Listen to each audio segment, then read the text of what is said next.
வணக்கம் நண்பர்களே, இன்னைக்கு ஒரு பவர் டூல் கடைக்காரர் என்னோட நண்பனை எப்படி ஏமாத்திருக்காரு அப்படிங்கறத கான்செப்ட். இந்த மாதிரி கிரைண்டிங் மிஷின் நிறைய நண்பர்கள் யூஸ் பண்ணுவீங்க. இது வந்து ஓடலன்னு ஒரு பவர் டூல் கடையில எடுத்து போய் என் நண்பன் கொடுத்திருக்கான். இது என்னோட மிஷின் ஆக்சுவலா ஒரு நாள் சும்மா கேட்டு அவனோட வேலைக்காக இதை எடுத்து போய் கொடுத்து நேத்து ஓடல அப்படின்னு ஒரு கடைக்காரர் என்ன பண்ணிருக்காரு, வாங்கிட்டு அவன் அனுப்பி விட்டு கொஞ்ச நேரம் கழிச்சு வாங்கன்னு சொல்லிருக்காரு. 500 ரூபாய் சார்ஜ் பண்ணிருக்காங்க. இந்த மிஷின் இப்ப என்கிட்ட நேத்து வந்து இன்னைக்கு காலையில எடுத்து கொடுத்தான். இப்ப மறுபடியும் இந்த மிஷின் ஓடல, சுவிட்ச் ஆன்ல இருக்கு பாருங்க. சோ இதுல 500 ரூபாய் வாங்கிட்டு என்ன பண்ணிருக்காரு அப்படிங்கறத நம்ம வந்து கழட்டி பார்த்தோம். இங்க பாத்தீங்கன்னா உங்களுக்கு தெரியுது. இப்போ பாருங்க, கார்பன் மாத்தல, கார்பன் பழைய கார்பன் தான், மிஷின்ல இருக்கிற கார்பன் தான், புது கார்பன் இந்த மட்டம் வரைக்கும் இருக்கும். கார்பன் மாத்தல, வேற எந்த விதமான ஸ்டார்டிங் ஒர்க்கும் பண்ணல.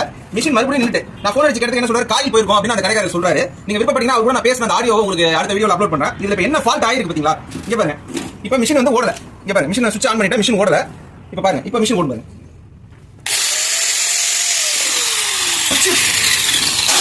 ஒண்ணு இல்ல மக்களே, ஜஸ்ட் ஒரே ஒரு சுவிட்ச் கனெக்ஷன் லூசா இருந்திருக்கு. இதுக்கு வந்து 500 ரூபாய் ஒரு சார்ஜ் சொல்லி 450 ரூபாய் வரைக்கும் வாங்கிருக்காரு. ஆனா மிஷின் அது வந்து ப்ராப்பரா கூட செய்யல, ஒரு சால்டரிங் கூட வச்சு கொடுத்துருக்கலாம், அது கூட அவர் செய்யல. சோ இந்த மாதிரி மெக்கானிக் எல்லாம் இருக்காங்க அப்படிங்கறத தெரிஞ்சுக்கோங்க. இந்த பதிவு உண்மையாவே உங்களுக்கு பிடிச்சிருக்கு அப்படின்னா மறக்காம சப்ஸ்கிரைப் பண்ணி மத்த நண்பர்களுக்கு ஷேர் பண்ணி இந்த மாதிரி பண்ணிட்டு இருக்காங்க. நன்றி. மீண்டும் ஒரு நல்ல